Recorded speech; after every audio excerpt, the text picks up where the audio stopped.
Donc on reprend les débats qui ont été, enfin les exposés, les tables rondes qui ont été riches ce matin, avec ce moment fort de la pièce autour du corps des vieux. On va voir que peut-être les politiques de l'âge, de la pénurie ou du désintérêt, ça a aussi des choses à voir avec l'agisme, avec la manière dont on traite les personnes âgées et la manière dont on envisage les salariés. Donc on va pouvoir reprendre cette séquence d'après-midi avec l'intervention d'Annie de Vivi. Elle se présentera peut-être mieux que ce que je le ferai, mais en tout cas, voilà, beaucoup d'entre vous la connaissent. C'est la fondatrice de H Village et c'est aujourd'hui une des voix au travers d'Humanitude, mais au-delà aussi au travers de l'éthique qu'elle porte. C'est une des voix fortes du secteur des personnes âgées. Donc voilà, je vous remercie de l'accueillir.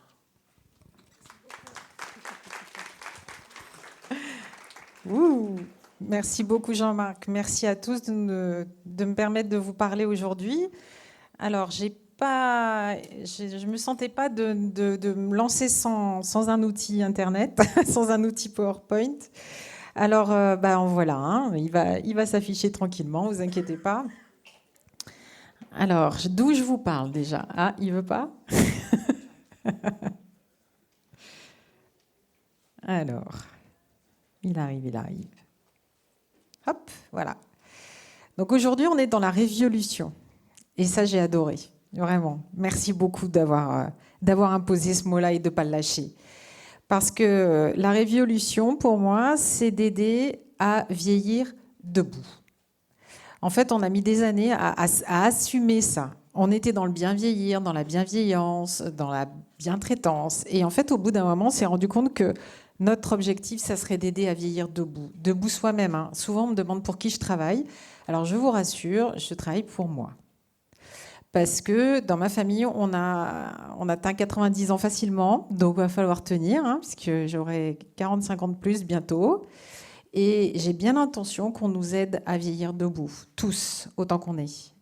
Donc nous, on a choisi d'aider à vieillir debout, bien informés, parce qu'il n'est pas possible d'avoir un vieillissement linéaire. Chacun aura le sien. Personne n'aura le même. Selon l'endroit où on vit, selon comment on vit, on va tous choisir et on va avoir un vieillissement particulier. Donc on a fait des outils d'information. hvillage.com, c'est pour les familles, c'est pour les aidants. Donc vous y allez vous, mais aussi vous les invitez à y aller, les personnes que vous accompagnez. Et on a découvert, en faisant les newsletters d'H Village et d'H Village Pro toutes les semaines, en 2003, ça ne s'invente pas, c'était en pleine canicule, on a découvert ce mot, humanitude, avec les auteurs que je vais vous présenter. Et quand on a découvert les effets et les capacités que pouvait avoir l'humanitude, là on s'est dit, il faut absolument qu'on s'en empare aussi pour vous le mettre à disposition et que ça se déploie. Donc on y va. D'où je vous parle? Alors je vous parle de là. C'est-à-dire j'ai grandi là, c'est-à-dire dans un EHPAD du nord de la France. Cet établissement pour personnes âgées qui s'appelait l'Hospice du Village, en fait, accueillait les enfants des salariés de la maison de retraite à la sortie des écoles. L'école était juste à côté, dans le prolongement. Et nous, comme il n'y avait pas de mode de garde, les sœurs avaient dit « Eh ben, on va vous garder vos gamins, comme ça vous allez continuer de bien travailler jusqu'à la fin de votre service. Vous inquiétez pas, ils seront ventilés dans les services, ça va bien se passer. » Et donc, j'ai grandi dans l'établissement où travaillait ma mère. Et donc, j'ai vu ce que racontait notre extraordinaire comédienne ce matin. J'ai vu ce que ça voulait dire que de prendre soin des corps, que de tous les jours enchaîner des soins difficiles, que de tout le temps avoir ceux avec lesquels ça se passait bien, ceux avec lesquels ça se passait moins bien. Et là, je vous présente à droite le nouvel EHPAD dans lequel ma maman a choisi d'entrer. Donc elle y a travaillé, elle a choisi d'y entrer et elle vient de s'éteindre dedans. Et elle a été entourée, choyée par les personnels qui la connaissaient depuis bien longtemps, puisque certains les avaient formés, comme Madeleine tout à l'heure a formé Audrey. Donc voilà d'où je vous parle. Pourquoi je suis engagée comme ça? Donc je suis engagée pour aider à vieillir debout, et on sait qu'on ne pourra pas vieillir debout si on n'est pas entouré. Il faut un village pour élever un enfant, il faut un village pour accompagner les situations compliquées de la vie, les maladies polypathologiques, les accidents, les handicaps, il faut un village. Et un village qui n'a pas les outils, qui ne sait pas comment faire, c'est un village qui va se tétaniser, qui va faire du mieux qu'il peut, qui va prendre sur lui, au risque de que ça se retourne contre lui. Et quand on a découvert les techniques de l'humanitude et qu'on a découvert qu'elles apaisaient 83% des troubles du comportement, là on s'est dit il faut vraiment y aller, quoi. Il faut absolument vous le faire connaître, il faut diffuser, il faut y aller. Et donc merci de nous donner la parole. Donc humanitude, l'enjeu c'est de faire vivre la bientraitance. Alors comment on fait ? On regarde la réalité, parce qu'on ne va pas se mentir. Et on se rend compte que, comme vous l'avez dit ce matin, c'est exactement le même problème que pour les grands enjeux sociétaux. On est tétanisé. On est tétanisé face au vieillissement, pathologies compliquées, comme on est tétanisé avec le dérèglement climatique, comme on est tétanisé avec tous ces métiers-là qui viennent plus, qui n'avancent plus. Donc on est dans une spirale. Et nous, notre objectif, c'est d'essayer de ne pas aller au fond de la piscine, ou en tout cas de remonter le plus vite possible. Donc comment on le fait ? Donc on regarde les choses, et il y a une chose qu'on n'a pas dite ce matin, c'est les coûts de la non-qualité. Parce que mine de rien, aujourd'hui, on le paye tous très cher, le fait de ne pas bien prendre soin de soi, des autres et des personnes en situation de handicap. Ça coûte une fortune, l'absentéisme, la non-qualité de vie au travail. Ce n'est pas moi qui le dis, ce sont toutes les études. Donc aujourd'hui, on a tous intérêt à changer. On a vraiment intérêt à le faire. Et on a intérêt à se poser des questions sur ce qu'on veut pour soi, sur ce qu'on veut pour le grand âge, sachant que je ne connais absolument personne qui souhaite vraiment mourir dans l'indignité. Vous voyez, j'en connais pas. Je connais pas de gens qui veulent mourir tout seuls, perclus de douleur. Non.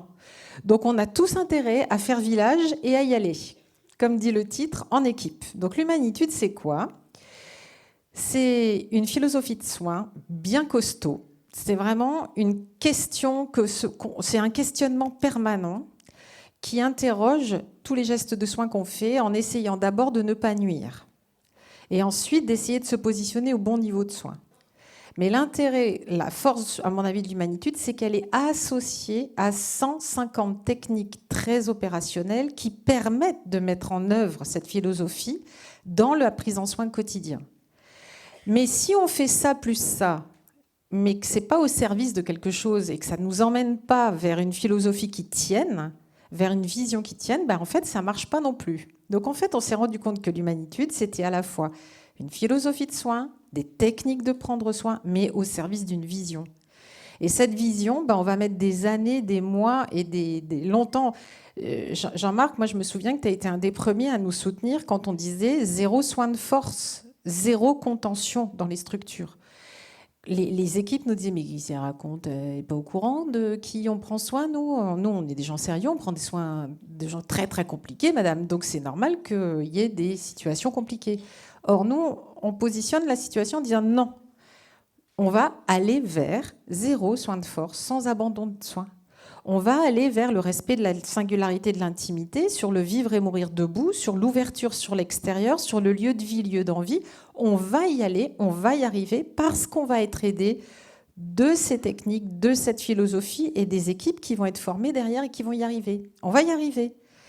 Et c'est les auteurs qui nous le disent. Donc je vous présente Yves Gineste et Rosette Marescotti, qui sont de la région et que je croyais québécois quand je les ai rencontrés, parce que les études à l'époque portaient et les textes qui sortaient sur l'humanitude quand je les ai rencontrés, ça venait du Québec, alors qu'ils sont bien de chez nous, et qui sont deux enseignants d'éducation physique et sportive qui ont mis au point leur technique en mode essai-erreur avec les soignants dans le quotidien des pratiques.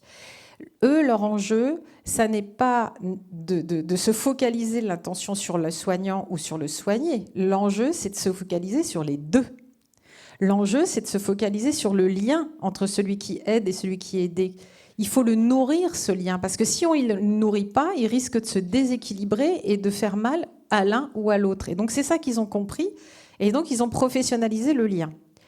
Alors, concrètement, ils ont professionnalisé le lien dans tous les domaines. Quand vous parliez de l'équipe tout à l'heure, quand vous disiez prendre soin de ces gens qui sont hyper compliqués, ça demande quelque chose de transversal.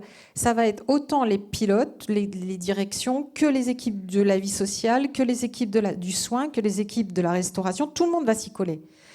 c'est vrai que l'humanitude est née et en tout cas soulage tout de suite, par des formations actions, les soins difficiles. Et c'est pour ça que je pense que c'est comme ça qu'on rentre dans les structures, parce que d'abord, on va soulager les soins difficiles, on va apaiser les troubles du comportement, et donc derrière, on va pouvoir ouvrir la porte à la possibilité de changer. C'est compliqué de changer quand personne ne nous aide, quand tout le monde n'arrête pas de nous dire que ce serait bien d'eux, quand on se prend des protocoles, des bonnes pratiques, des machins dans la figure, mais que personne ne vient nous aider concrètement. Donc là, c'est ce qu'on essaye de faire. Alors comment on fait ? On va venir professionnaliser et donner des techniques très claires sur les regards qu'on va mettre en œuvre pour entrer en relation avec une personne, maintenir la relation tout au long du lien et jusqu'au bout. Donc on va professionnaliser les regards, on va professionnaliser les paroles, on va professionnaliser le toucher et la verticalité, qui sont nos piliers qu'on a tous déployés depuis la nuit des temps avec les autres humains. Si un bébé n'est pas regardé à l'horizontale par ses parents ou par d'autres adultes ou par d'autres humains, il risque de ne pas se reconnaître comme faisant partie de l'humanité. Même chose sur la parole. Si on ne nous parle pas et si on ne parle pas, on risque de se couper, et petit à petit comme ça. Donc, ces piliers de l'humanitude, on les professionnalise. Et en moyenne, il faut plusieurs jours pour apprendre à regarder quelqu'un qui ne vous regarde pas, qui a le regard fuyant, et qu'on pense regarder, mais en fait, on le regarde de loin. Un regard en humanitude, c'est un regard horizontal, axial, dans l'axe, dans la pupille de la personne, long et proche. Ben ça, c'est pas évident à faire. Et vous le verrez, ça fonctionne en essai-erreur, ça fonctionne en apprentissage concret, et c'est pas si simple. Il faut plusieurs jours. La parole, il faut plusieurs semaines pour qu'elle s'ancre dans notre quotidien. C'est une parole qui va être systématique. On va systématiquement avoir un lien de parole avec la personne. Et pour ça, en fait, on utilise le geste, on utilise ce qu'on est en train de faire avec la personne, on lui décrit ce qu'on fait. Comme Dolto nous l'avait appris quand elle a parlé du lien avec les bébés, ben on décrit ce que l'on fait en permanence, on est sûr de ne pas se tromper, on est sûr d'être en lien avec la personne. Plusieurs semaines pour réussir à parler à quelqu'un qui ne nous parle pas sans se perdre. Le toucher, alors lui, il va prendre des semaines et des mois à se désapprendre et à se réapprendre. On va essayer de désapprendre la pince, qui est le geste le plus naturel et le plus spontané que l'on a systématiquement les uns envers les autres, la pince. On va essayer de désapprendre les « venez avec moi madame » en levant et en se déboîtant l'épaule, son épaule à elle et la mienne aussi en passant. Tout ça, on va le désapprendre sur le terrain. On va apprendre les techniques sur le terrain. Et ensuite, on va apprendre des techniques d'aide à la verticalité pour aider à être verticalisé 20 minutes sur 24 heures et ne pas devenir grabataire. Donc, comment ça se passe ? Ça se passe en formation action. C'est-à-dire que nos formateurs sont des professionnels du soin qu'on a formés et qui vont aller dans les services avec un groupe en formation. Et ça va se passer d'abord le jour 1 entre nous, on va apprendre les techniques entre nous. Et dès le jour 2, on va prendre soin d'une dizaine de personnes qui posent le plus de difficultés aux équipes. Des personnes qui sont opposantes, qui refusent les soins, ou qui sont apathiques, ou qui ont des troubles sévères du comportement. Et on va mettre en œuvre les techniques avec elles tout de suite.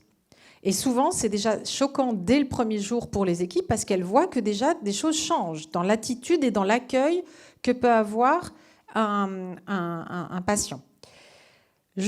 L'après-midi, on va creuser tout ce qui est maladies neuroévolutives parce que, comme on le disait tout à l'heure, on a toujours besoin d'apprendre et on connaît mal ces maladies, pourquoi les personnes réagissent comme ça. Le jour 3, on recommence, on reprend soin des mêmes personnes. On commence à noter, à mettre en œuvre un plan de soins en fait, sur des outils qui s'appellent la toilette évaluative parce qu'il va falloir qu'on pérennise derrière. Et l'après-midi, on va apprendre les techniques de manutention les plus simples, donc les premiers touchés. Donc éviter la pince, aider au relevé, transfert, lit fauteuil, fauteuil lit. Et le dernier jour, on demande aux équipes de prendre soin de ces personnes dans le temps réel qui leur est imparti par la structure. Et là, en général, elles décompensent. Parce que c'est là qu'elles voient le tableau des pratiques et qu'elles voient que les 9 personnes ou les 10 personnes qu'on a pris en soin qui, au départ, avaient des troubles sévères du comportement, au bout de quelques jours, elles n'ont plus le même comportement. Et ça, c'est pas évident pour les équipes de l'accueillir, ça, d'accueillir cette réalité-là et donc de se dire on va devoir pérenniser. Donc comment on pérennise ? On pérennise parce qu'on emmène la direction.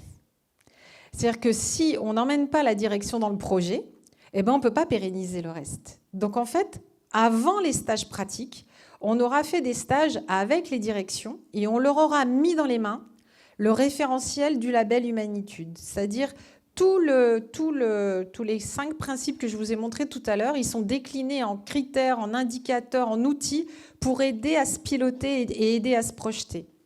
Ensuite, les équipes, elles se forment, plus ou moins du soin, plus ou moins de la vie sociale, plus ou moins de la restauration. On forme des référents pour pouvoir pérenniser la démarche et on déploie sur plusieurs années. Et si les établissements le souhaitent, ils choisissent le label. Le label a été créé par les établissements eux-mêmes. C'est-à-dire les établissements qui utilisaient l'Humanitude ont décidé de formaliser tout ça pour aider leurs pairs, aider tout le monde à embarquer. Donc, on n'a pas le temps de vous montrer tous les vidéos, mais ça, vous avez tout sur YouTube, hein, vous allez aller voir. Donc, en gros, c'est une démarche toute simple, qualité. Allez, on commence, on monte une marche, 2 marches, 3 marches. En moyenne, il faut 3 ans pour changer les pratiques, changer les modes d'organisation, changer les façons de faire, revoir les techniques et les méthodes pour pouvoir aligner ces valeurs avec le prendre soin quotidien.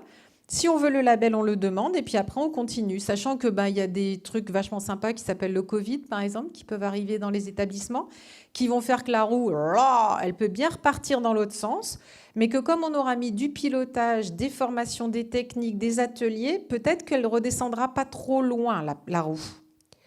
Est-ce que ça marche là? Oui. Voilà. Donc les impacts, on les mesure, on essaye, mais on n'a toujours pas assez d'études pour pouvoir mesurer tout ça. Mais en tout cas, les premières études qui sont dans le monde entier, parce que je ne sais pas si vous avez vu, sur une diapo, il y avait des Japonais, des Chinois, des Canadiens, tout le monde a les mêmes problèmes, tout le monde nous propose de déployer. Là, on a fait une étude l'année dernière sur l'impact est sur le ressenti des soignants et sur le sentiment de compétence qui est nettement amélioré quand on obtient ces techniques-là. La région Grand Est a regardé les labellisés de son territoire et a regardé le fait qu'ils avaient moins d'absentéisme et de manière spectaculaire parfois par rapport à la moyenne. Et une étude de la CNSA a montré qu'en fait, on était devenu une marque employeur, en fait, une marque qui permettait d'avoir donné envie de recruter. Donc voilà, c'est pas miraculeux du tout. Donc c'est bien gentil, mais ça l'est pas. Ça demande du pilotage. Ça demande une application tous les jours, dans tous les services, auprès de toutes les équipes. Ça demande des révisions, des ateliers toutes les semaines. Et les équipes s'y collent, elles s'organisent. Les référents vont former les nouveaux, piloter, comme Madeleine tout à l'heure, accueillir les nouveaux et les mettre à niveau. Et tous les ans, ils vont produire leur auto-évaluation. Quand ils se sentent prêts, s'ils ont envie, ils demandent le label. Et donc, on arrive et on peut vous dire qu'il est possible de vieillir dans des structures qui peuvent et qui déploient ces 5 principes tous les jours, dans tous les services, sur 24 heures, 7 jours sur 7. Donc j'en ai fait un livre, je suis allée faire le portrait des 10 premiers. Donc je vous raconte l'histoire du label, je vous raconte les pièges, je vous raconte tout ça et je vous raconte les 10 premiers. Les 10 premiers, ils sont publics, ils sont privés, ils sont associatifs, ils sont à la ville, ils sont à la campagne, ils sont grands, ils sont moyens, ils sont petits. Donc tout le monde peut y aller, faut avoir envie d'y aller. Donc l'intérêt, ce serait d'aller voir. Donc l'intérêt de ces bouquins du site internet, c'est que vous pouvez aller les voir, au contraire, aller voir aussi ceux qui sont engagés vers le label, de manière à vous donner une idée de ce que c'est et de l'envie que vous pouvez avoir d'y aller. En tout cas, ils relèvent le défi. Nous, c'est un bonheur pas possible que de leur remettre les labels tous les ans à notre colloque annuel et de voir l'énergie que ça donne et l'énergie que ça a de le tenir. Parce que mine de rien, il y en a qui sont déjà au label 2, c'est-à-dire qu'ils l'ont déjà renouvelé une fois. Voilà, je suis presque au bout. L'idée, c'est qu'on sorte de l'incompétence inconsciente. C'est-à-dire qu'on sorte du fait qu'on ne sait pas qu'on ne sait pas. Il faudrait vraiment qu'on en sorte de ça et qu'on se dise c'est possible de changer.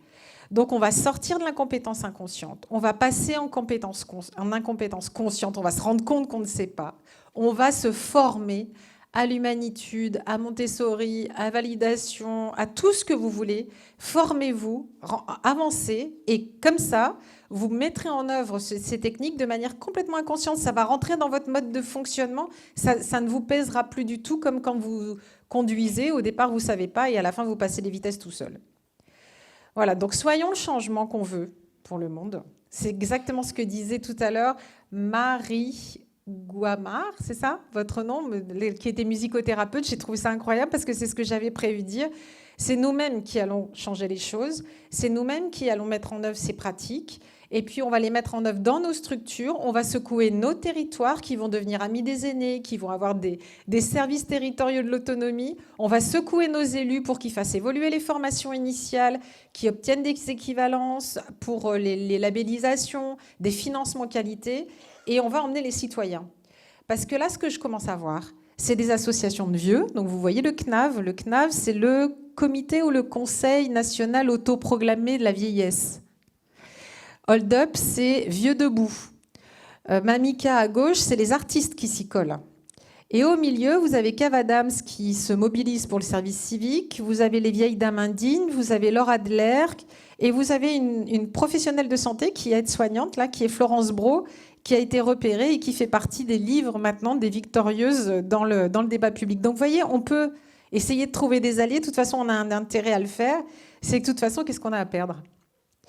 C'est pas chimique, c'est pas, on va pas, vous voyez, avec des approches comme ça, on a des approches qui sont pas invasives, mais qui sont des approches engageantes. Donc de toute façon, je pense qu'on n'a rien à perdre d'essayer. Voilà, j'espère que je vous ai convaincu, ou en tout cas, merci de votre attention.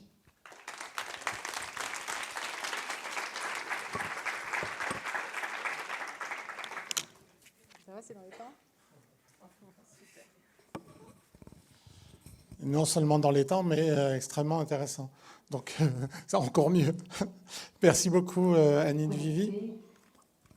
Donc, pour la prochaine table ronde qui va s'intéresser aux politiques publiques et à la réalité des métiers aujourd'hui, j'appelle Jean-François Gossard, qui est directeur, c'est bien Jean-François Gossard, qui est directeur adjoint à la direction de l'autonomie du département du Gard. Asma Chouta, venez vous installer. Asma Chouta, qui est donc en responsabilité sur l'agence e-autonomie, qui est l'agence détachée par le département des Yvelines et le département des Hauts-de-Seine pour justement mettre en œuvre ces politiques d'autonomie. C'est une nouveauté ou une révolution, je ne sais pas, on le dira. Et Frédéric Garlot, qui est directrice nationale de l'action sociale à la CNAV. Donc, on vient de parler du CNAV, le Comité national autoproclamé du vieillissement. Bon, là, on a la CNAV, qui est la caisse de retraite que l'on connaît mieux dans notre secteur d'activité. Alors, Frédéric, merci beaucoup d'avoir libéré du temps pour être avec nous. Pour permettre d'honorer votre disponibilité, je vais commencer par vous. En plus, il se trouve que la CNAV intervient dans le parcours des personnes âgées lorsqu'elles sont encore valides et qu'elles ne sont pas bénéficiaires de l'APA. Donc en amont, d'une certaine manière, c'est logique de commencer un petit peu par vous et par votre rapport justement aujourd'hui, en tout cas sur, au travers de Oscar ou de travers de NACRE, la manière dont la CNAV reconsidère le rôle et l'utilité des auxiliaires de vie. On a ce matin écouté la représentante du collectif des auxiliaires de vie invisibles. On sent qu'il y a une forte demande. On avait une table ronde de salariés, de plus en plus de reconnaissance et de plus en plus finalement d'intérêt dans leur métier, avec évidemment le fait de pouvoir rémunérer les nouvelles compétences qu'elles acquièrent. Je sais que sur ces deux regards, aujourd'hui, la CNAV porte des projets qui sont des projets de véritable innovation sociale. Donc si vous pouviez nous en dire un petit peu plus, ce sera avec plaisir. Merci, bonjour à toutes et tous. Ravie d'être avec vous, même si j'aurais vraiment préféré pouvoir être également dans la salle, pouvoir avoir aussi des échanges informels. Effectivement, j'apporte un témoignage qui est le témoignage finalement de la branche retraite de la sécurité sociale. On est très connu comme opérateur de la retraite, sans doute moins au titre de notre mission d'action sociale vieillesse, qui est entièrement consacrée depuis la loi d'adaptation de la société au vieillissement au déploiement d'une politique de prévention, c'est-à-dire finalement aux réponses qu'on va pouvoir proposer à des retraités pour les accompagner pendant leur vie à la retraite, jusqu'évidemment la prise en charge des premières fragilités à domicile, puisque l'APA ne bénéficie qu'au GIR 1 à 4 et qu'on a quand même des personnes en GIR 5 et 6 qui, du fait de la grille à GIR, sont quand même confrontées à des difficultés sur leur autonomie à domicile. Or, on le sait, tous les Français souhaitent pouvoir décider de l'endroit où ils vont vieillir et même où ils souhaiteraient pouvoir mourir. Et on s'attache le plus possible à essayer de contribuer à notre niveau à effectivement faire pivoter les réponses pour répondre à cette finalité sociale, humaine, sociétale parfaitement légitime. Et donc, pour mettre en place nos réponses, il faut à la fois effectivement construire ces réponses, donc développer une ingénierie sociale qui vont permettre de proposer des services et des accompagnements aux personnes en difficulté par rapport à leur vieillissement. Mais tout aussi important, il faut, puisqu'on s'appuie sur des professionnels du domicile, on finance, on n'est jamais l'opérateur, il faut qu'on puisse également accompagner et s'appuyer sur les professionnels du domicile qui sont principalement, pour les caisses de retraite, pour préciser mon propos, soit des auxiliaires de vie et des aides à domicile dans le cadre de nos plans d'aide, c'est-à-dire de besoins d'intervention humaine à domicile, ou des travailleurs sociaux, auxiliaires de vie, conseillères sociales sur des missions qui sont plus en amont d'une intervention à domicile, mais qui consistent à évaluer au travers d'une visite à domicile les besoins et la situation d'une personne qui exprime des difficultés par rapport à son vieillissement. Et donc, pour ces partenaires incontournables, historiques, essentiels, on s'attache à mettre du care finalement dans les métiers du care. Et c'est un changement de paradigme pour notre institution et on s'attache à le faire de la manière suivante, c'est-à-dire vraiment à essayer de travailler avec l'ensemble des publics qui appartiennent à notre écosystème, donc à la fois des retraités pour bien être au rendez-vous des services et des besoins qui répondent vraiment à leurs attentes, mais également de travailler de plus en plus systématiquement avec les professionnels qui vont être mandatés et rémunérés pour intervenir auprès de ces retraités. Mettre du care dans les relations avec les métiers du care, ça veut dire pour la CNAV plusieurs dimensions. D'abord, évidemment, une dimension, mais je vais passer très vite, qui est de nature financière et donc de pouvoir essayer de rémunérer de manière satisfaisante l'intervention humaine à domicile. Et on a de manière très en anticipation de la sécurité sociale décidé d'appliquer l'avenant 43 et de le faire d'ailleurs pas uniquement au bénéfice du secteur associatif de l'aide à domicile, mais de l'ensemble des structures d'aide à domicile. On a également travaillé sur la création d'une nouvelle génération de plans d'aide pour les GIR 5 et 6 en faisant le choix de mettre en visibilité un rôle que beaucoup d'aide à domicile ou de services d'aide à domicile réalisent aujourd'hui, mais qui finalement sont noyés dans une espèce de rémunération au tarif horaire, qui est vraiment une activité plutôt de coordination et d'accompagnement. Donc, dans la nouvelle génération de plans d'aide qu'on déploie depuis le mois de juillet 2021, d'abord, on a travaillé sur la cible de ce nouveau plan d'aide après 3 années d'expérimentation avec les retraités et les partenaires, et on a fait le choix de mettre en visibilité le rôle que jouent les aides à domicile et qu'elles peuvent de plus en plus jouer sur la coordination. Mais ça veut dire aussi, pour répondre à la transition démographique qui est la nôtre, que finalement, on doit pouvoir permettre aux professionnels du domicile d'être au rendez-vous de la prévention qui ne se décrète pas. Et donc, on a notamment sur le champ de 2 nouveaux services, le projet NACRE, qui veut dire Nouvel Accompagnement co-construit avec les retraités, décidé de travailler avec non seulement les retraités et les professionnels sur l'élaboration de ces services et l'accompagnement des professionnels qui vont les proposer demain. Et pour ce faire, on s'est adjoint des expertises également.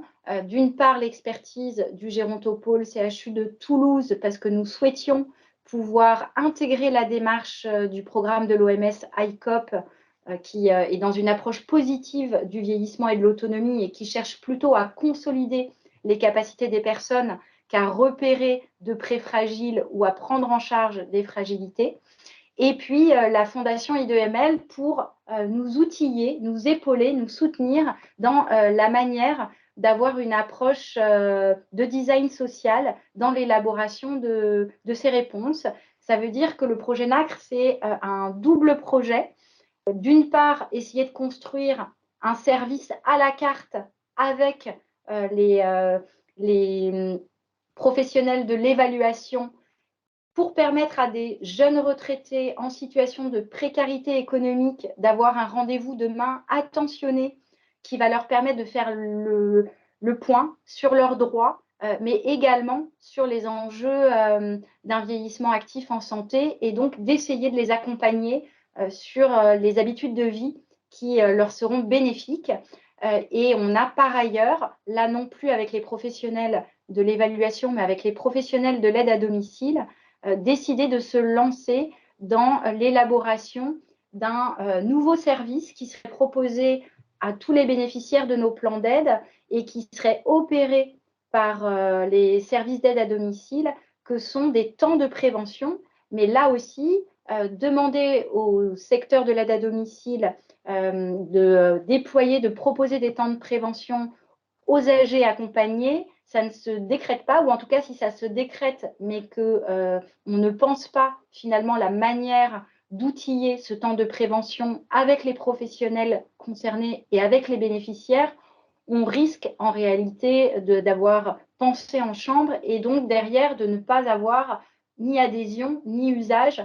Donc la manière finalement d'appréhender les relations avec ces professionnels, c'est vraiment dès le départ de pouvoir les associer dans un service qui va permettre de tenir compte de leurs attentes, de leurs représentations, de leurs contraintes et qui va susciter adhésion et donc rencontre avec les bénéficiaires.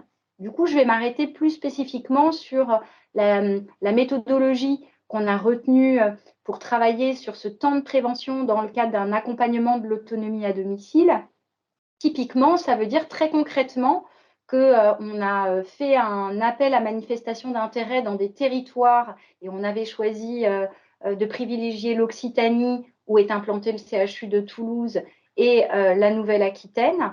Et on a vraiment travaillé avec des bénéficiaires et des aides à domicile, en l'occurrence une cinquantaine d'aides à domicile, 4 services d'aide à domicile pendant une année entière sur vraiment une approche très itérative et très participative qui a consisté d'abord à travailler sur les représentations sociales aussi bien des retraités, de leurs familles que des aides à domicile, de finalement le rôle qu'elles peuvent jouer et côté service d'aide à domicile, la manière dont ils comprenaient ce qu'est une démarche de prévention, comment repérer ou accompagner un certain nombre de fragilités. Et à partir de ces représentations, on est passé à une séquence beaucoup plus opérationnelle. Partant de ces résultats, on a évidemment débriefé. Après, on a fait un certain nombre de focus group et on a essayé de réfléchir aux réponses qui permettraient finalement de rassurer à la fois les bénéficiaires et les familles sur la légitimité et la qualité de ce que peut proposer une aide à domicile dans le cadre de ces interventions pour être dans une démarche de prévention renforcée, et les aides à domicile véritablement pour qu'elles puissent être reconnues dans ce rôle indispensable si on veut effectivement faciliter un virage domiciliaire. Et puis, on a eu ensuite vraiment une séquence de tests in vivo Alors, ces tests in vivo, ils ont été précédés, évidemment, d'un temps de travail assez significatif avec le CHU, la Fondation I2ML et les professionnels de l'aide à domicile sur l'outillage qui leur serait nécessaire pour mettre en place ce temps de rendez-vous et comment ils le verraient de manière très concrète. Ces temps finalement de travail très opérationnels ont permis d'ores et déjà de savoir que oui, pour les aides à domicile, c'était tout à fait une mission qu'elles avaient envie de pouvoir remplir, mais une mission sur laquelle elles avaient besoin d'être outillées. Ça veut dire qu'on a travaillé sur un certain nombre de supports, notamment avec le CHU et la Fondation I2ML, pour que ce soit facile à lire et à comprendre de tous, s'agissant de messages de prévention validés sur un champ scientifique. Le CHU a travaillé sur présenter ce qu'est le programme ICOP qui intègre en fait une démarche d'évaluation des capacités, les 5 grandes capacités fonctionnelles. Et là aussi, il y a eu un accompagnement pas à pas des professionnels de l'aide à domicile sur comment je télécharge cette application, comment je peux présenter cette démarche d'évaluation aux bénéficiaires et surtout, quels sont les messages que je peux délivrer ensuite.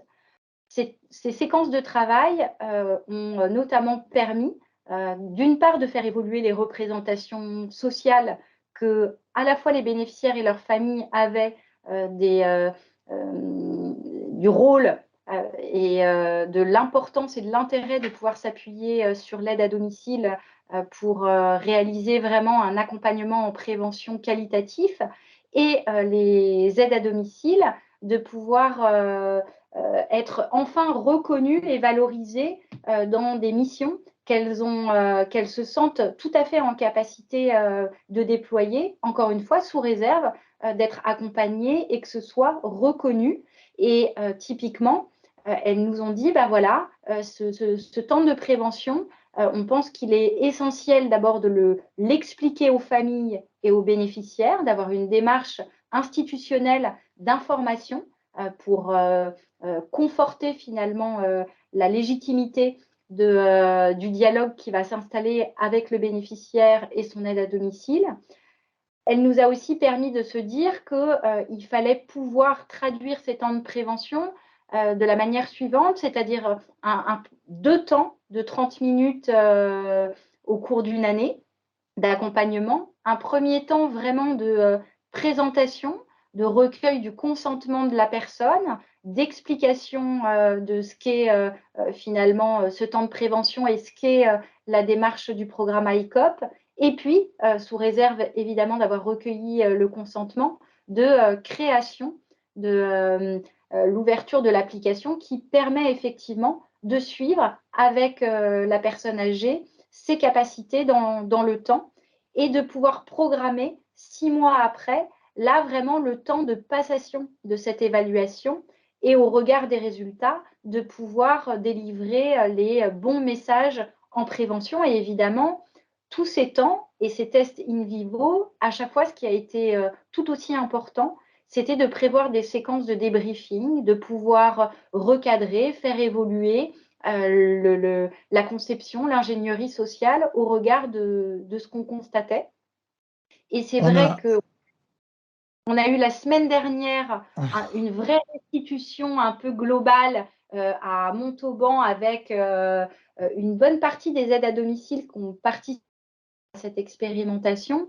Et ce qui a été extrêmement positif et en tout cas satisfaisant pour moi, c'est de découvrir que les aides à domicile ont vraiment envie de jouer ce rôle, ont permis à des bénéficiaires d'avoir une amélioration réelle de leur qualité de vie et nous ont dit que finalement, elles se sentaient plus légitimes encore à délivrer des messages de prévention. Et typiquement, on a eu une aide à domicile qui nous a expliqué que depuis de très nombreux mois, elle avait détecté que la personne qu'elle accompagnait aurait besoin d'une visite chez l'ORL. Elle lui en parlait. Et puis, la personne l'écoutait, mais finalement, aussitôt l'aide à domicile partie, passait à autre chose. Et elle nous a expliqué que finalement, avec ces temps de prévention, elle a eu le bonheur de découvrir qu'à la suite de ces rendez-vous, la personne lui a dit j'ai pris mon rendez-vous avec l'ORL et ce que vous m'avez dit sur finalement ma capacité auditive et les conseils que vous m'avez donnés, j'ai commencé à les mettre en œuvre. Donc on voit que c'est vraiment une approche qui est gagnante-gagnante, qui est valorisante pour les professionnels et qui apporte un vrai gain de vie pour les personnes qui sont accompagnées. Donc maintenant, notre objectif, c'est évidemment de passer à l'échelle, c'est évidemment de pouvoir transformer cette expérimentation en une formation nationale qui serait portée par les OPCO du secteur, qui soit du coup quand même reconnue et validée par toutes les parties prenantes. Bref, une conviction que sur ces métiers, sur le fait de pouvoir redynamiser la profession, c'est évidemment des réponses de nature financière, c'est évidemment des réponses de nature organisationnelle, mais c'est avant tout, encore une fois, à chacun d'entre nous de mettre du cœur dans les relations et d'associer le plus tôt possible les professionnels à ce qu'on souhaite mettre en place ou faire évoluer. Okay. Merci. Merci Frédéric. Effectivement, ce matin, on a eu Audrey qui vient de Monoprix, qui fait une formation pour être aide-soignante et qui a dit combien ce métier avait changé sa vie. Mais effectivement, la semaine dernière, à Montauban, on a pu voir que des auxiliaires de vie avaient aussi leur vie transformée parce qu'elles devenaient agents de prévention en faisant passer les évaluations ICOP et qu'elles étaient reconnues comme des personnes plus par les bénéficiaires.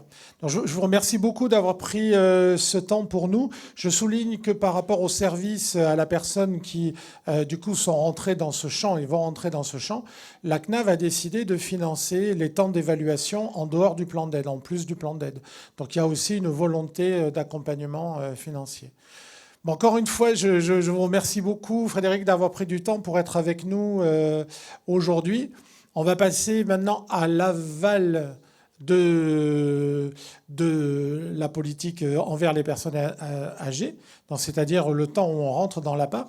Alors, avec Jean-François Gossard et avec Asma Chouta, Jean-François Gossard, vous êtes dans un schéma, vous êtes directeur de l'autonomie du département du Gard. Asma Chouta, vous allez nous expliquer ça. Juste, vous êtes dans une nouveauté un peu. Vous êtes la directrice d'une agence déléguée par les Yvelines et les Hauts-de-Seine pour prendre en charge l'autonomie. Merci à tous.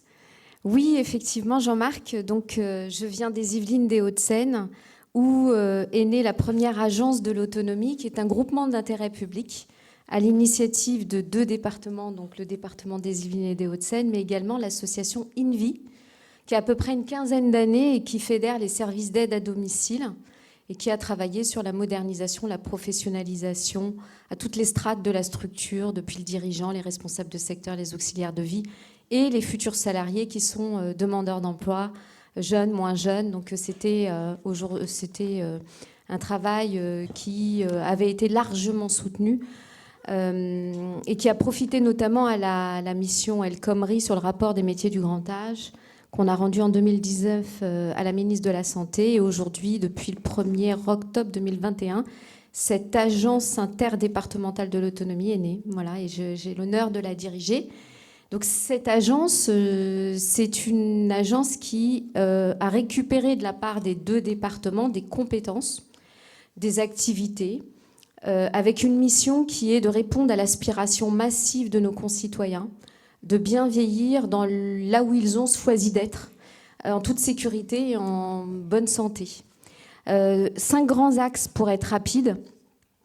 Améliorer l'accès à l'offre, puisque d'un côté, on a effectivement des financeurs qui financent un certain nombre de sujets, des aides humaines, des aides techniques, l'adaptation du logement, des actions collectives, voilà, avec les conférences des financeurs, Je reviendrai dessus. Et de l'autre côté, on a des usagers qui ont difficilement accès à cette offre. Donc nous, notre rôle, c'est d'inventer des dispositifs grâce à des systèmes d'innovation, de services, de technologies, de modèles économiques, et de permettre à cette offre d'être visible par le plus grand nombre. Voilà. Donc ça, c'est la première mission. La deuxième mission, c'est la structuration des services d'aide et de soins à domicile. Voilà, je reviendrai aussi là-dessus. Troisième mission, c'est les métiers, l'attractivité des métiers, les parcours, les parcours sécurisés pour les demandeurs d'emploi, les jeunes, les moins jeunes, les salariés en évolution professionnelle. Voilà, ça c'est l'héritage d'Invie. La quatrième mission, c'est on a une délégation de gestion des fonds de la conférence des financeurs des 2 départements, dans une logique d'accompagnement, de faire émerger des offres nouvelles, avec un accélérateur de projets, de start-up si on veut, qui s'appelle Autonomy Boost. Et le 5e axe, c'est l'amélioration de l'habitat, avec la construction d'un partenariat avec justement l'Agence nationale d'amélioration de l'habitat et la Caisse nationale d'assurance vieillesse et les départements. Voilà, globalement. Peut-être as-tu des questions particulières? Non, c'était bien, c'était pour que tu présentes. Je voulais savoir aujourd'hui s'il y avait une interpellation particulière de tes services par les services à la personne devant justement, et les EHPAD, puisque Oui. ta compétence, comme la compétence de Jean-François Gossard, s'étend sur l'ensemble de ces, enfin je veux dire pas simplement les services à la personne, mais aussi les EHPAD et certaines résidences autonomie certainement. Oui. Donc aujourd'hui, est-ce que dans tes fonctions, et je poserai ensuite la question à Jean-François Gossard, vous êtes saisi de manière forte par les acteurs de terrain. Même si dans les EHPAD, évidemment, il y a l'ARS aussi, alors qu'il n'a pas pu être là aujourd'hui ou qu'il n'a pas voulu être là aujourd'hui, c'est un petit peu différent. C'est important, ta question, effectivement, on en avait parlé, Jean-Marc. Il faut savoir qu'effectivement, depuis le début du mandat présidentiel, le premier, on parle de cette fameuse loi grand âge. Voilà. Donc on a eu on a travaillé sur le rapport attractivité des métiers, et par là même, on a eu accès effectivement à un certain nombre de travaux. On a pu travailler avec les différents auteurs de grands travaux comme Dominique Libaud, etc. Et on a vu apparaître la loi de finances de sécurité sociale 2022 qui nous donne les grandes lignes de ce que sera la réforme finalement sur la réforme sur les axes dépendance, on va dire ça comme ça, sur les 5 prochaines années. Même si la loi de financement de sécurité sociale pour 2022, comme son nom l'indique, elle traite de 2022. On a vu effectivement un effort du côté du tissu associatif sur l'augmentation des salaires, 15 points. Certains territoires l'ont mis en place, d'autres non. Mais il y a aussi le secteur privé lucratif, donc c'est un point important en France quand même, représenté par au moins 2 grandes fédérations, la FEDESAP et la FESP, voilà, qui ont milité en disant oui, mais les auxiliaires de vie des entreprises doivent aussi être augmentés. Donc vous avez dû entendre ce bruissement, ces cris post-Covid, notamment sur l'harmonisation et comment on peut faire pour harmoniser tout ça.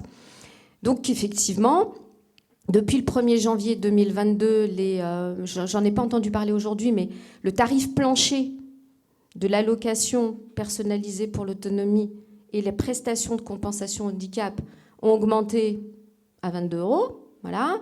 Et puis, va venir en 2023 la contractualisation avec les services d'aide à domicile par le biais des fameux CPOM, les conventions pluriannuelles d'objectifs et de moyens, qui vont permettre finalement aux départements de piloter, d'avoir les leviers pour structurer le secteur de l'aide à domicile.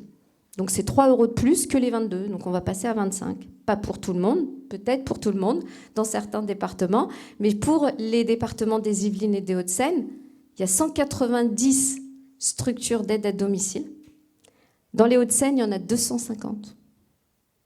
Le poids du secteur associatif, c'est 20%. Donc c'est très privé lucratif.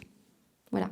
Donc, Va-t-on sépomiser tout le monde? Qu'est-ce qu'on va faire? Alors, pour ne rien dévoiler, puisque les appels à projets ne sont pas encore parus, l'idée, effectivement, c'est d'aller vers le fameux forfait qualité plébiscité par la loi de finances pour 2022, qui prévoit 6 critères sur lesquels les services d'aide à domicile devront s'engager à opérer des actions, à avoir un territoire d'intervention le plus large, aller sur des publics fragiles, avoir des actions de lutte contre l'isolement. Pour ce qui nous concerne, on ira plus loin. Voilà. C'est ce qu'on m'a demandé en termes de mission.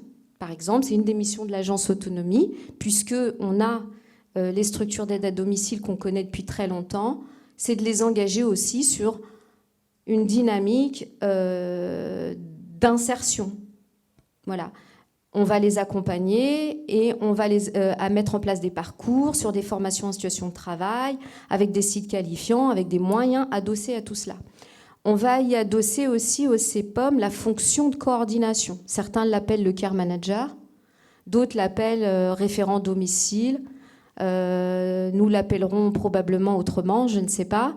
Mais en tout cas, ça permettra de soutenir les services d'aide à domicile sur la fonction de coordination. Voilà, en plus. Voilà, c'est un choix qui a été fait d'utiliser ces conventions pour aller plus loin. Au-delà du conventionnement, l'idée, c'est de les accompagner, de les monter en compétence. J'entendais là la dame de la CNAV qui nous expliquait effectivement les référentes de prévention, le repérage des fragilités. Ces fonctions, c'est aussi des choses qui sont importantes aujourd'hui. Autre chose, dans ces conventions, on adosse la CNAV aussi, qui sera partie prenante de la convention, avec Oscar, avec tout ce que la dame vient de nous expliquer. Donc l'idée, c'est vraiment d'amener les structures vers une meilleure qualité de service, mais tout en leur donnant les moyens de mieux payer leurs professionnels et leurs actions. Voilà un peu la feuille de route. À côté de ça, c'est d'utiliser aussi les services d'aide à domicile comme de vrais opérateurs, de vrais partenaires.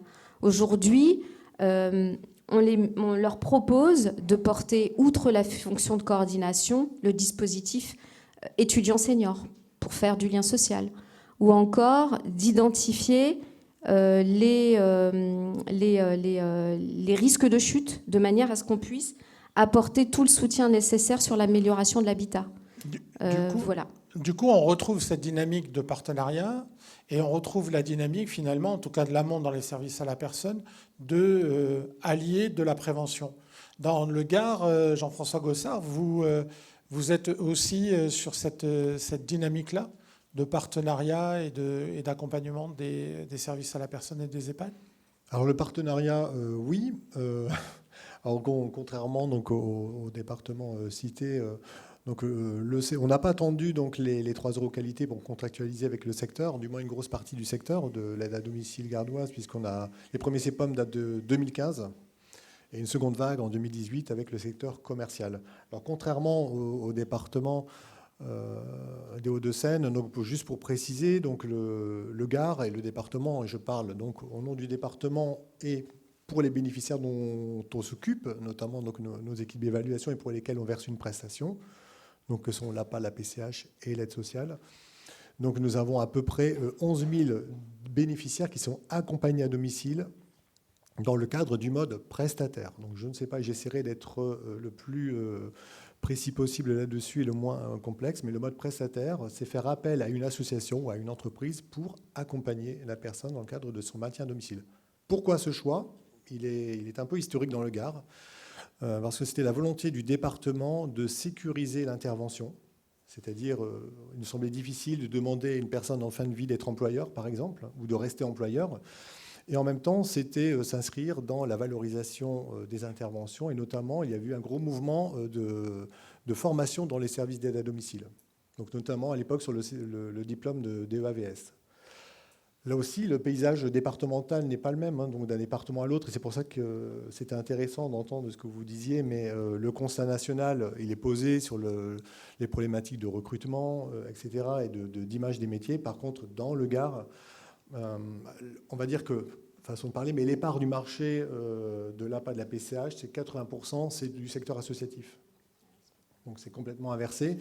On a des opérateurs historiques avec lesquels on travaille très bien. On a aussi des entreprises avec lesquelles on travaille très bien et aussi des CCAS.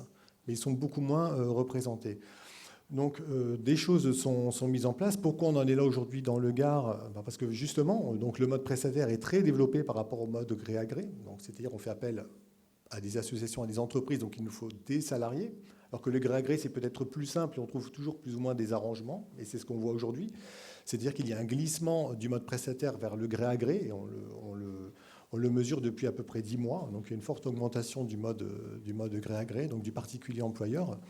Pour autant, des choses sont mises en place. Alors, on en parlait tout à l'heure avec certains partenaires qui sont ici présents, comme M. Modica, M. Delrieux, enfin, des partenaires associatifs. On n'aura pas la baguette magique, hein. On le sait très bien. Par contre, on va réfléchir sur ce qu'on peut mettre en place, notamment sur les parcours. Vous parliez de l'insertion, donc on va y aller. Mais c'est vrai qu'on a une pyramide des âges aujourd'hui dans le secteur qui n'est pas très favorable. Donc, c'est vrai que c'est 3000 salariés, globalement, enfin, on arrondit, mais donc dans le secteur de l'aide à domicile en mode prestataire, donc 3000 salariés. Mais en même temps, énormément de départs en retraite, beaucoup de sinistralité. Donc, je pense que ça a peut-être été évoqué ce matin, je n'y étais pas, donc pardon si je fais un peu de redite. Mais en tout cas, il y a beaucoup plus d'accidents du travail donc dans l'aide à domicile que dans, par exemple, le BTP. C'est quand même quelque chose qu'il faut savoir. Donc, et beaucoup de mise en inaptitude aussi. Donc, il y a tout ce mouvement et on n'a pas assez d'entrants donc, au niveau des politiques salariales. Donc, pour ce qui est du partenariat, donc, il a déjà été engagé. On a déjà essayé beaucoup de choses dans le Gard sur ce volet-là, notamment sur l'attractivité des métiers. On avait mis en place un dispositif qui s'appelait, qui était un ancêtre, la préfiguration du GIEC, donc qui était Profil 30, dont la vocation était de valoriser les métiers, de travailler avec les pôles emploi, les services insertion, les OPCO, etc., à la région, pour justement donc, faire en sorte de proposer des parcours d'intégration dans l'aide à domicile et d'améliorer le processus peut-être de recrutement, en tout cas de proposer des candidatures aux prestataires. Ça n'a pas forcément eu les résultats escomptés. Donc on a mis en place, et ça les prestataires le font déjà, du tutorat, de l'analyse des pratiques, donc beaucoup de choses existent. Par contre, on en vient donc sur la question des 3 euros qualité, ce qu'on appelle aussi la dotation complémentaire. Donc c'est quoi? C'est permettre au département de s'inscrire dans une dynamique un peu d'innovation sur la base d'un cahier des charges, c'est quand même très cadré, pour permettre donc sur chaque heure prestée donc au domicile, donc dans le Gard c'est à peu près 1 500 000 heures, donc de récupérer 3 euros. Donc 3 fois 1,5 million, potentiellement, c'est 4,5 millions d'euros par an, reconductibles. Donc il sera en mesure d'imaginer des choses.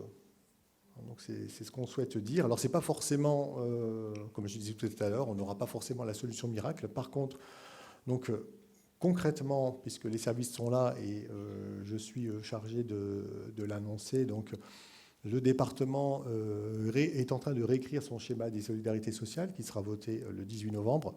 Et juste après ce vote, donc, sera lancé l'appel à candidature sur le volet des 3 euros qualité.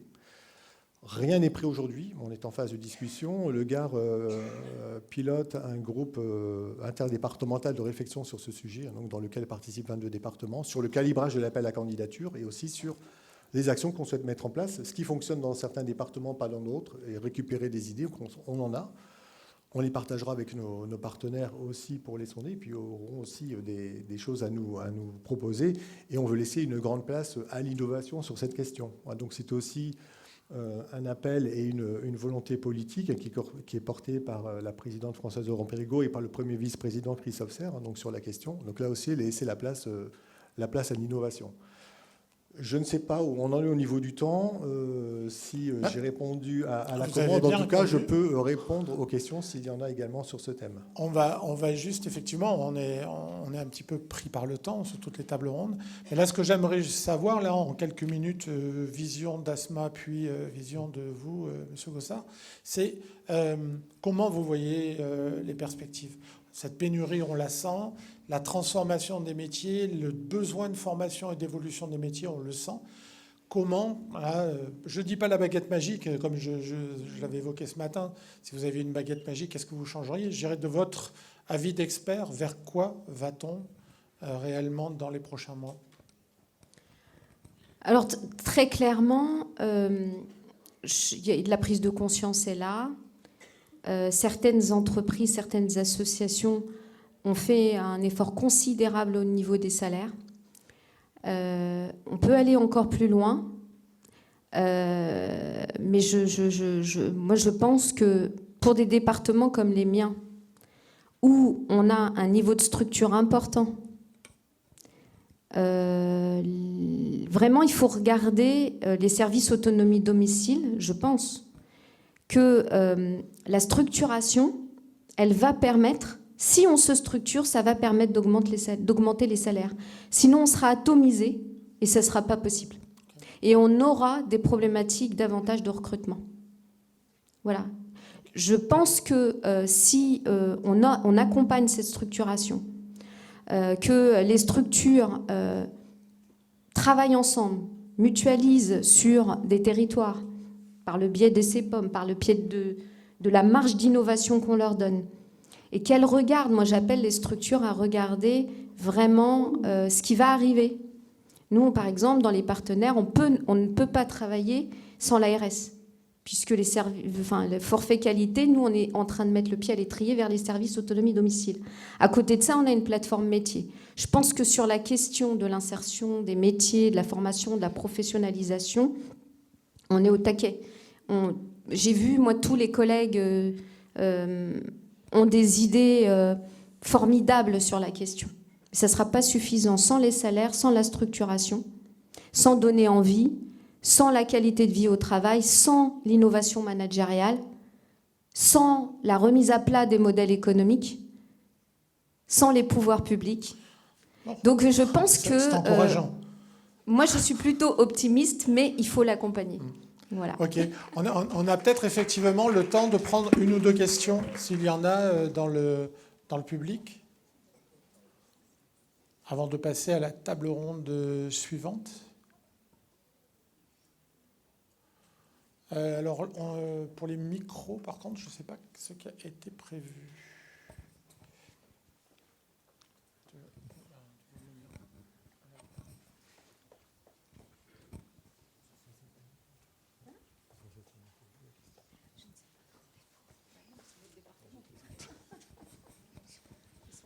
Merci.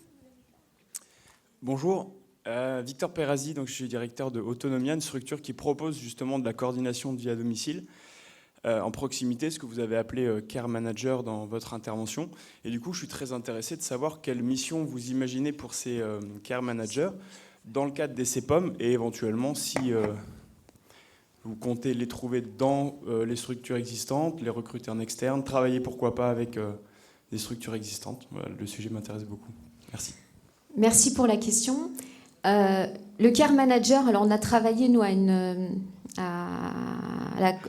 l'appel à projet, au modèle de Care Manager. On en aura deux, un modèle distanciel et un modèle présentiel. Le modèle distanciel, il sera porté directement par l'agence. Ça sera un soutien, un appui aux Care Managers présentiels qui, eux, seront portés par les services à domicile. Voilà. On a souhaité laisser libre cours. Alors, on sera sur les personnes GIR 1, 2, 3. Grande dépendance. Voilà. Donc, la grille à GIR, c'est la grille dépendance qui permet de situer la personne dans son niveau de dépendance en fonction de critères, je passe. Et on laisse une marge d'innovation. L'idée, c'est que ce soit une expérimentation pour en sortir un modèle d'organisation, un référentiel de formation, un modèle économique, pour ensuite l'élargir. Voilà. Donc, ça peut être tantôt une infirmière, ça peut être tantôt une aide-soignante. En tout cas, l'idée, c'est aussi de préparer vers les services à domicile de demain. Et pourquoi pas de travailler avec d'autres services en coopération. On est ouvert sur les modèles. Ok. Et donc des care managers qui sont à l'intérieur des agences CEPOmisées, c'est ça? Et qui interviennent directement auprès des bénéficiaires de ces... Exactement. Okay. Merci. Je vous en prie. Ok, on a pu prendre une question. Le mot de conclusion, Jean-François Gossard, vous voulez... Non, juste pour terminer et apporter certaines informations sur l'appel à candidature et ce qu'on va valoriser dans le Gard. Effectivement, c'est reprendre notamment l'expérimentation donc des parcours avec nos bénéficiaires du RSA. Donc dans le Gard, en fonction des flux d'entrée-sortie du dispositif, on a à peu près entre 28 et 30 000 bénéficiaires du RSA. Donc c'est travailler là aussi sur des parcours et notamment susciter peut-être des vocations et mieux les accompagner. Nous l'avions déjà travaillé, comme je vous disais tout à l'heure, il y a 5-6 ans. Ça n'a pas fonctionné, mais on va réitérer l'expérience et peut-être donc mieux la piloter, l'accompagner et peut-être l'intégrer avec nos partenaires. Et c'est aussi dans le cadre des 3 euros qualité, peut-être ce qui n'a pas aidé donc dans le maintien à domicile et ce qui n'aide pas dans le recrutement et dans la vie des services d'aide à domicile, et je parle surtout pour le secteur associatif, c'est le système de tarification horaire qui est très contraignant. Donc on a un système qui est très contraignant, et alors je ne parle pas forcément pour le Gard, mais des départements aussi, et sur le volet de la politique tarifaire qui ne sont pas forcément très aidants. On doit suivre des compteurs de modulation, enfin les cadences de travail avec des interventions de 45 minutes, voire moins. C'est très, très compliqué pour les salariés, d'autant plus qu'elles font face aussi à des publics fragiles qui sont parfois donc très compliqués, qui réclament des interventions en binôme, et il faut aussi faire face aux familles. Et donc ensuite, ça revient sur les équipes d'évaluation, donc nos travailleurs sociaux. Donc là aussi, sur ces questions-là, c'est essayer de changer le système. Alors, on ne va pas arrêter la tarification horaire, mais on va essayer de proposer d'autres modes d'intervention qui ne seront plus concernés par la tarification horaire. On va peut-être créer des forfaits, des actions au forfait. On va aussi peut-être faire appel à la création de nouveaux métiers, qui seront donc des missions qui seraient déléguées aux services d'aide et d'accompagnement à domicile. On peut aussi imaginer tout à fait, par exemple, de mettre en lien, à l'image de ce qui se fait sur les relais petite enfance, donc l'offre et la demande. Alors c'est peut-être utopique, mais en tout cas ça fonctionne sur certains départements, c'est-à-dire présenter des salariés à des personnes qui font appel à une prestation. Ça peut être aussi donc mettre un peu, là aussi ça fonctionne, de temps d'ergothérapeute dans les structures par rapport aux risques psychosociaux. Également donc proposer de favoriser dans les structures donc l'accompagnement l'humain d'abord, alors qui repose donc là aussi donc sur une philosophie humanitude. En tout cas, c'est proposer des nouveaux métiers, et c'est aussi proposer des accompagnements en faveur des personnes les plus fragiles ou les plus complexes à gérer, donc qui ne seront plus concernées par la tarification horaire. Ok. Ben écoutez, merci. C'est vrai que pour avoir rencontré des associations qui fonctionnent en dotation globale, on les sent quand même vraiment, dans certains départements, on les sent beaucoup plus sereines, effectivement. C'est le cas dans le Gard. Alors, merci à tous les deux. Jean-François Gossard, je vous conseille de rester vraiment jusqu'à la fin de cet après-midi, parce que vous entendrez tout à l'heure Radouane Mebarki, qui est là-haut, de Tout est possible, qui, lui, a une ingéniosité incroyable pour amener les gens bénéficiaires du RSA vers l'emploi. C'est un peu notre héros du jour. Il est derrière, vous ne pouvez pas le voir. Du coup, vous êtes obligés tous d'attendre jusqu'à la fin de l'université d'automne pour le rencontrer. Merci Asma, merci Jean-François Gossard, merci à Frédéric Garlot.